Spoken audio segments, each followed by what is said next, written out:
Well, howdy, hey y'all. Welcome to the first official episode of Crass Art History.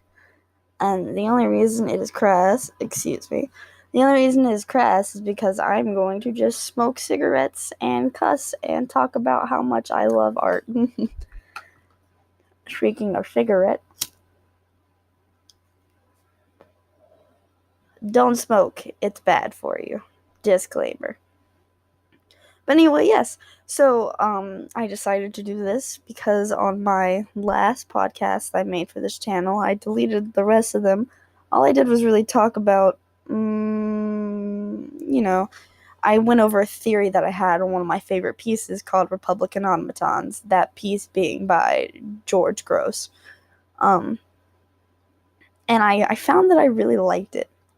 I really liked talking about that piece, especially when I had a certain knowledge on it.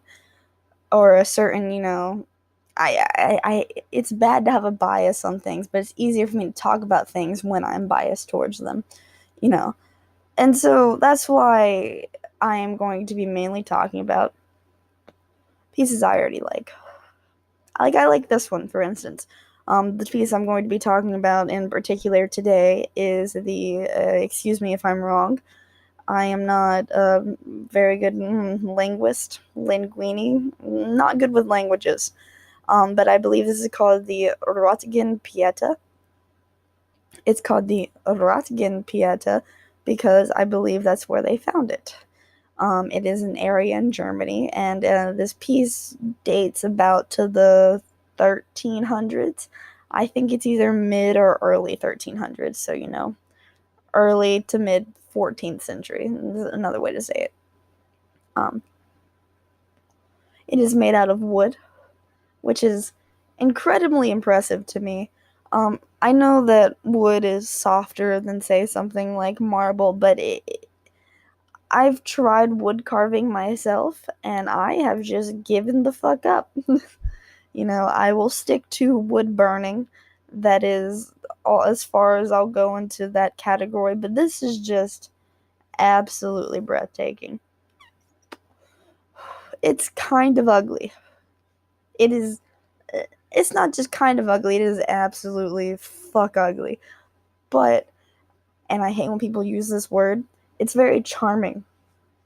And not only is it charming, but it conveys emotion in a way that I do not see with many other Pietas.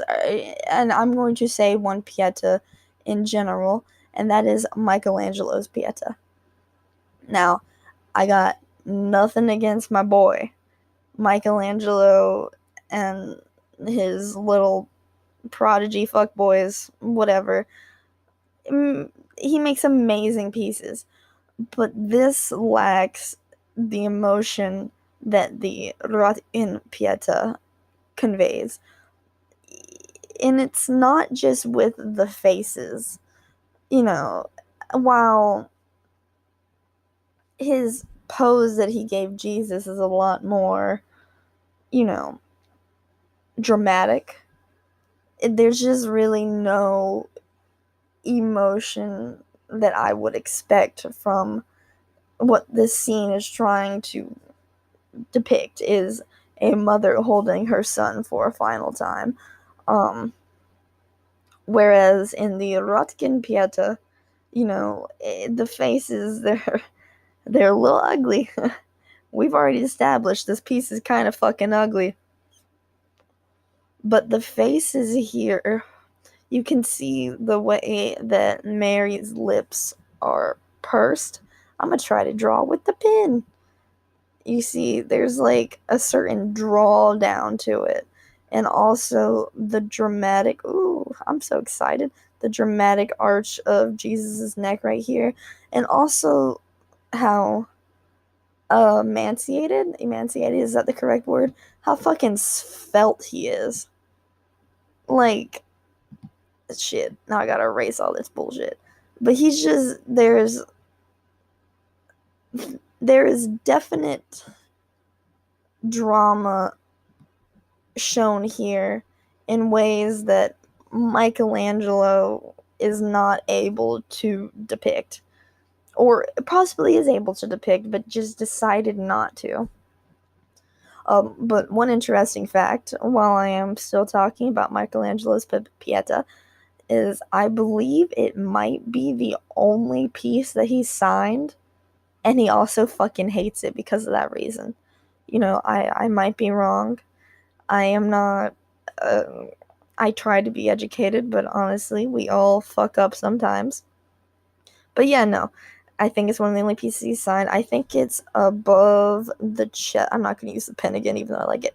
I think it's above the chest here, or on the band of the chest that goes across Mary. But yeah, it's one of the only pieces that he really ever decided to put his signature on, or put his name on. But back to the Röttgen Pietà. So again, favorite piece, ugly as fuck. One reason that I really decided that yes, this is one of my favorites. This catches my eye. There's still a piece of marker up here. Let's get rid of that. One reason why it really catches my eye is the way that the wounds are shown on the body. And this is another fuck ugly part of it. And I'm going to keep on saying that word, especially referring to this piece, because it's obvious. It kind of looks like chunky strawberry jam was just fucking thrown up there, and they're like, fuck it. That's what blood looks like, right? But it really is a defining detail to this piece, because it adds to the absolute horrifying element that's to it. It's gruesome, it's bloody, it's gory, and it's exactly what this scene should depict. It should not be pretty. It should not, and this is a biased opinion. I mean, I'm not religious. I've read some Bible stories. From art, I know a good, general timeline. Um, but this scene, to me, is supposed to be scary. And it's supposed to be heartbreaking. And I see heartbreak in this piece more than I see in Michelangelo's.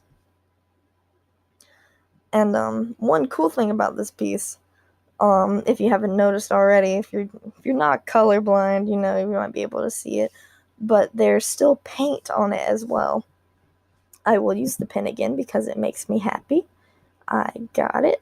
But you can see paint in marriage dress. Got it. And also paint at the bottom part on the pedestal. There's also some paint on Jesus' arms, but if I get, whatever. But yeah, no, it is beautiful. One of my favorites. If you guys have any questions on them, I'm gonna keep on erasing this. If you guys have any question on these pieces, do not be afraid to ask me. If anything, I can whip up some old books, or perhaps good old Google if I do not know the answer, so I'd be able to deliver it to you.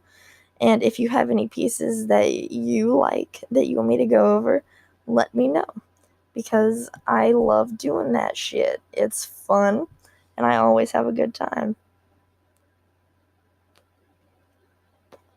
Or maybe if you don't want to give me a piece, or you're unsure of one, just give me an era and I'll look into it.